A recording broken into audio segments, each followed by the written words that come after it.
వందే మాత్రం. నేను మీ journalist Navata. Welcome to our voice. Social మీడియాలో దృష్టిని ఆకర్షించడానికి సొంత మతం, సంస్కృతి, సాంప్రదాయాలను అవమానించడం ఒక ఫ్యాషన్గా మారింది. నేను ఒక వీడియో చూపిస్తా, చూడండి. చూసిన తర్వాత మాట్లాడుకుందాం. Hi, hello. We both are from Kerala. We born in two different Hindu families. We are making this video to dedicate our meal for an entire team of Kerala Story 2. Yeah, Kerala Story 2. We are eating beef today. Yeah, we are eating beef. We do cook beef. We love eating beef. We are eating beef. We do cook beef. We love eating beef.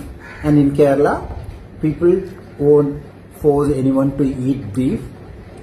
More than that, people of Kerala are literate and they have civic sense. They know how to behave. So this entire food is dedicated to Kerala Story and its director. And this beef is too yummy. Yummy. Yummy. Yummy. Yummy. చూసారు కదా ఈ video. Kerala stories 2 cinema pseudo సెక్యులర్లను ఎంతగా వణికిస్తోంది, ఎంతగా భయపడుతోంది. ఆ cinema release అవుతే జరగబోయే పరిణామాలు ఏంటో చాలా క్లియర్గా అర్థమైంది. కాబట్టి సినిమా రిలీజ్కి ముందే వణికిపోతూ వాళ్ళు చేస్తున్న తతంగాలు ఏంటి అనేది ఆ వీడియోలో చాలా క్లియర్గా కనిపించిందిగా. కేరళ స్టోరీ 2 సినిమాను ఒక కట్టుకథ అని నిరూపించడానికి సిగ్గుమాలిన హిందూ జంట బీఫ్ తింటూ, మా కేరళలో బీఫ్ తినమని మమ్మల్ని ఎవరూ బలవంతం చేయరు, మేమే ఎంతో ఇష్టంగా తింటాం, మేము విద్యావంతులమని వీడియో తీసి సోషల్ మీడియాలో షేర్ చేశారు. షేమ్. సనాతన హైందవ ధర్మంలో పుట్టి కేరళ స్టోరీస్ నేను ట్రైలర్ చూసినా మమ్మల్ని ఎవ్వరు చూడమని మమ్మల్ని బలవంతం తినమని చెప్పరు, మేమే తింటున్నామని చెప్పిరట. సిగ్గుండాల. అక్క, కేరళ స్టోరీస్ 2 సినిమా చూసి వణికిపోయి మీరు కథలు అల్లుతూ భయపడుతూ ఆ భయాన్ని కప్పుపుచ్చుకుంటూ అది ఫేక్ అని చెప్పడానికి మీరు వీడియో చేసి పెట్టినా జనాలు నమ్మరు. ఎందుకు అంటే ఇలా తినను అన్నందుకు ఎంతోమంది అమ్మాయిలు చిత్రహింసలు పడ్డ న్యూస్ చాలా చూశారు. అండ్ కేరళ స్టోరీ 1 విషయంలో కూడా అక్కడ జరిగిన ప్రతి ఇష్యూకి సంబంధించిన ప్రతి అమ్మాయికి సంబంధించిన పేరెంట్స్తో మాట్లాడిచ్చారు, రియల్ పేరెంట్స్ తోటి. అండ్ కేరళ స్టోరీస్ 2లో కూడా అదే చేయబోతున్నారు. ఎందుకు ఇంత భయం? ఒక సుడో సెక్యులర్గా బ్రతకడం కూడా ఒక బ్రతికేనా?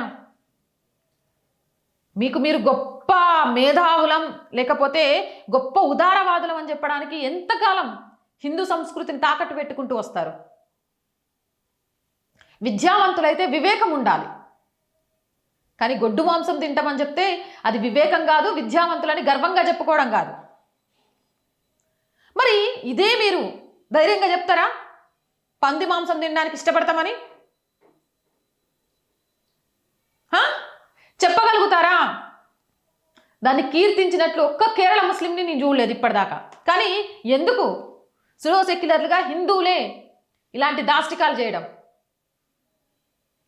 ఆహార అలవాట్లు వ్యక్తిగతమైనవి, అవి నైతికతను నిర్ణయించవు. కానీ హిందూ మహిళలపై జరుగుతున్న అఘాయిత్యాలు, దోపిడీ, దౌర్జన్యాలపై సినిమా తీస్తే దాని దృష్టి మరల్చడానికి ఇలాంటి తప్పుడు ప్రచారాలను చేయడం బాధ్యతారహితం. అలాంటప్పుడు ఖచ్చితంగా దాన్ని బయట జనాలకు చూపించాలి, ప్రశ్నించాలి. మహిళలు బాధపడుతున్నప్పుడు వారి పక్షాన నిలబడాల్సింది, పోరాడాల్సింది పోయి అన్యాయానికి అండగా నిలబడటం నిజంగా షేమ్. మరి ఇలాంటి వ్యంగ్యమైన ప్రవర్తన మన సొంత సమాజం నుంచే రావడం నిజంగా దురదృష్టకరం. కేరళ పని అయిపోయింది, ఆ దేవుడే కాపాడాలి. హిందువులకు ప్రధాన శత్రువు హిందువే అని మరొక్కసారి నిరూపితమైంది. మీరేమంటారు? మీ అభిప్రాయం ఏంటో కామెంట్ చేయండి.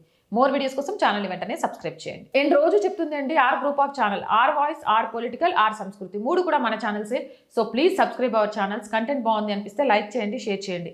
అండ్ ఆర్థికంగా మీరు చేసే ₹1 సాయం కూడా ఈరోజు ఆర్ వాయిస్కి చాలా చాలా అవసరం. ఆర్థికంగా మీ సపోర్ట్ కోసం ఎదురు చూస్తూ ఉంటాం. ఆర్థికంగా సపోర్ట్ చేయాలంటే సబ్స్క్రిప్షన్ పక్కనే జాయిన్ అనే బటన్ ఉంది. 1 to 5 లెవెల్స్ ఉన్నాయి. ఏదో ఒక లెవెల్లో సపోర్ట్ చేయండి. లేదా స్క్రీన్ మీద గూగుల్ పే, ఫోన్పేతో పాటు అకౌంట్ డీటెయిల్స్ ఉన్నాయి. మీకు తోచిన సహాయాన్ని అందించండి.